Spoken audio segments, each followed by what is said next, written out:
we have to talk about the illustration here. So maybe this is Shavasana, the last position of yoga, or maybe he's just laying in bed, or maybe he was seated and he was meditating and the feeling was rushing down, like zoom, just down, like just a pull downwards.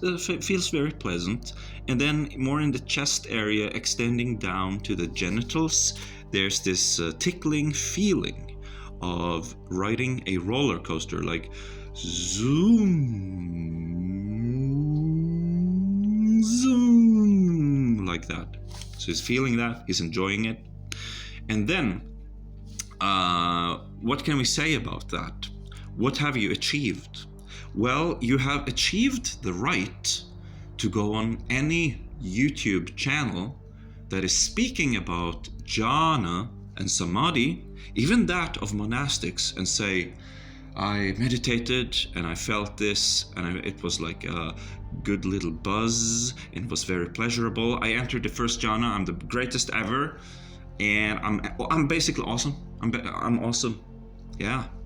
And that's bragging rights. And so people will pretend that they don't want it. Come on. Stop bullshitting yourself. You want this, I just attained bragging rights for samadhi, right? So that's a huge thing. So everybody out there who's done that, I would like to thank you for your service. You're doing something very important, and you should definitely talk about it and boast about it to your friends who need to feel this and see that how you worked hard. You put in the work. You deserve the praise. Lots of monastics will get jealous. Well, I don't know exactly what it was that you experienced, but we do have something that's called jhana, blah, blah, blah, blah, blah. No, screw that guy. You did it. You did the thing. You deserve praise. You deserve to feel good about yourself. But it's also very important that no matter what anybody says, you know that you're a badass. Now here, this is the second part right here. Little bit more advanced, I think, because I attained this before this, so this is higher, right? How can you attain this first if this is higher, if this is more advanced? So this comes a little bit later. It takes a little bit of work, but don't worry, because it's like playing a video game. It's like playing, look at that, it's like Mario Kart, Rainbow Road. He's singing a song, and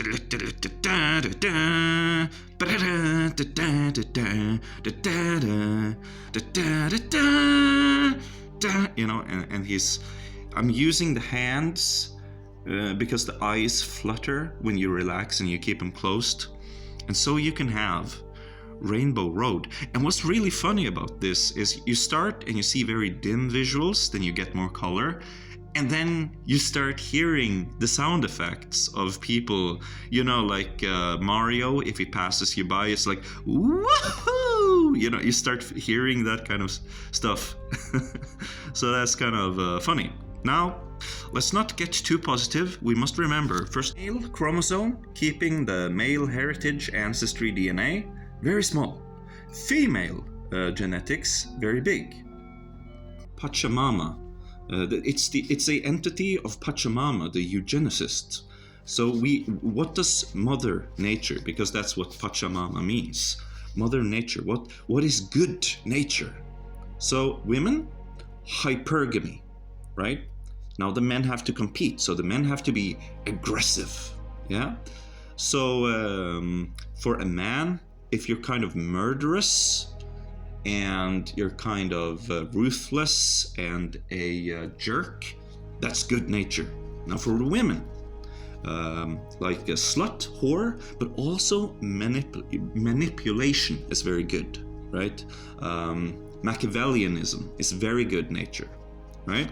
And that can make a child. And so this manipulative whore and this jerk murderer, they can have children and raise children.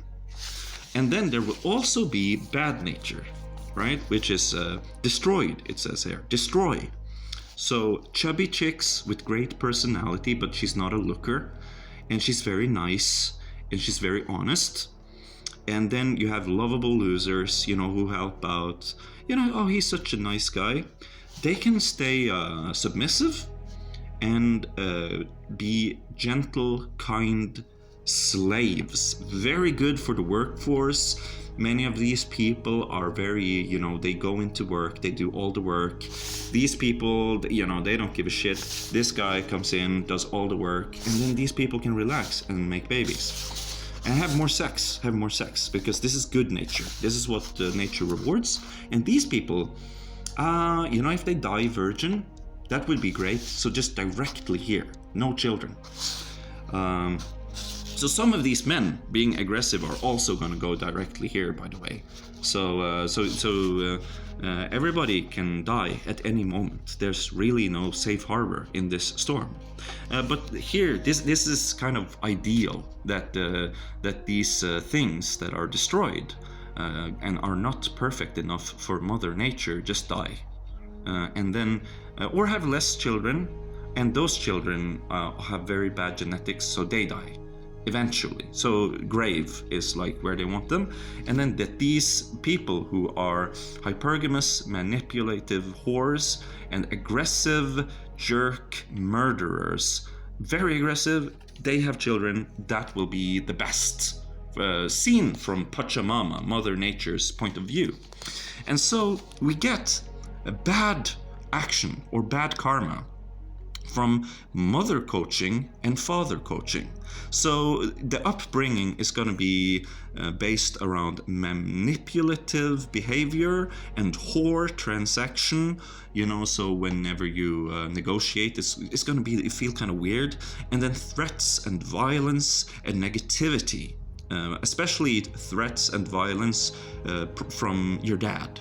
And this goes into your upbringing, and it creates your view of the world and your inner monologue.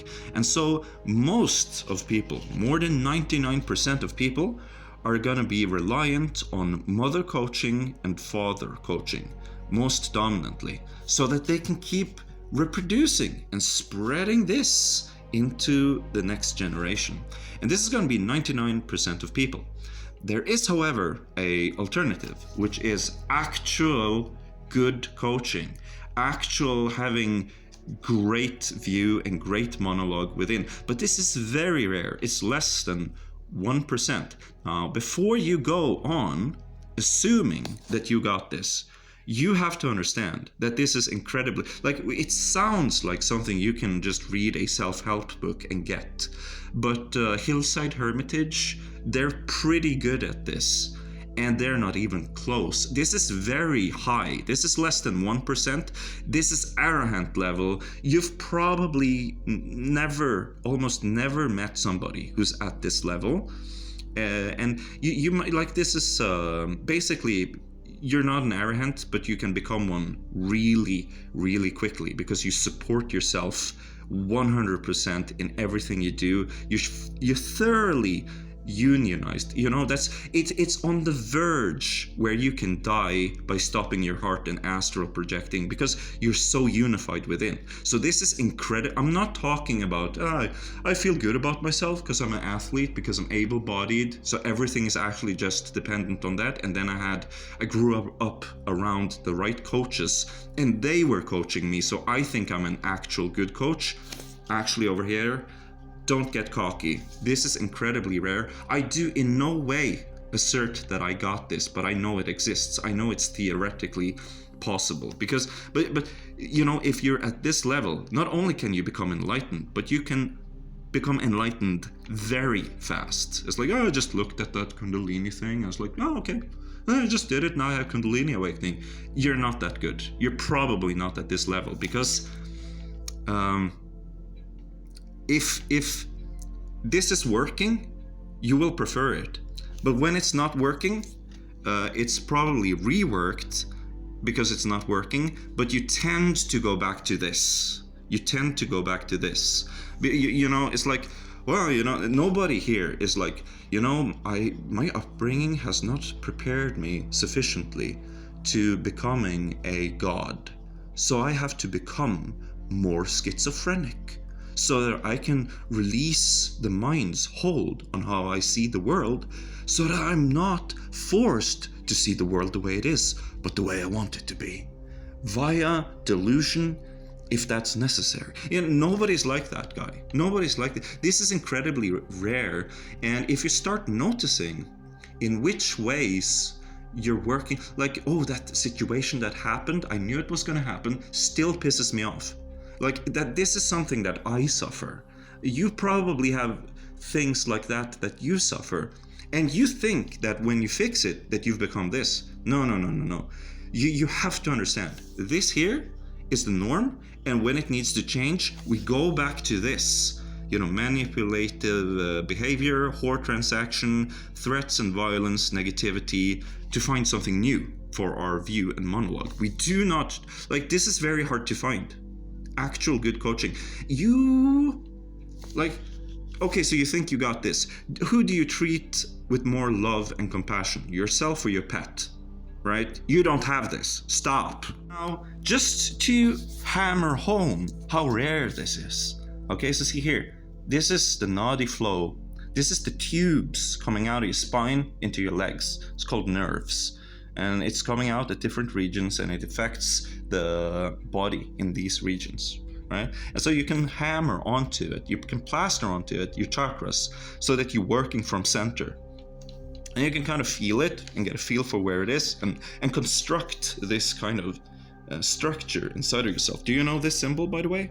This is how you realize objective north, all the objective north, south, east, west directions, using the Earth star to find the 8 major directions. Do you know this technique? If you know this and you look at this, you know immediately what this is. I can tell you that. Here we're talking about this. So the tubes on the chest meet at the center, but here they don't. So there's this very subtle point along the Sushumna that you will feel once you get into these, because they want to join again, right? And that's going to form the chakra. So there are going to be chakras here as well. Okay. This is just water running down your hip, like right here. Can be used to feel this area more clearly. And you can accidentally trigger Kundalini this way, because there's resting near the tailbone is the phantom tail. But it's not a tail anymore. It can basically do anything. And so it's when you activate that, when you get in touch with that, it's like finding out you have a body part that you never knew you had. So it's very difficult to find, because how do you go about finding that? Well, here again, we talk about it meeting at the ground level, like this. So you see it again here. They're joining at the ground level here. And then the third leg, the weights. Oh my God, I'm standing upright and I feel the weight of my third leg. It's right there on the floor, just rolled out. It's just rolling together right there. My third leg. And here's, I'm suggesting one way to unify could be using the butterfly sit. But you can't just do this. You have to actually work with it and make it real. And then we can talk about this. You guys love these, right? You love my illustrations. And it's like, why have you placed one here? Why have you placed a chakra inside the mouth?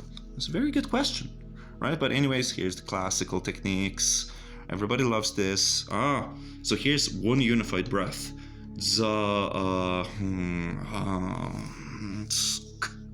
Right? That's something you can play around with. Now you got a new technique in your arsenal. Here you got this 1, 2, 3, 4, 5, and then 6 at the same time, and then 7 at the eye level, and then you can do this 8. And 8 is when you go through the portal right here.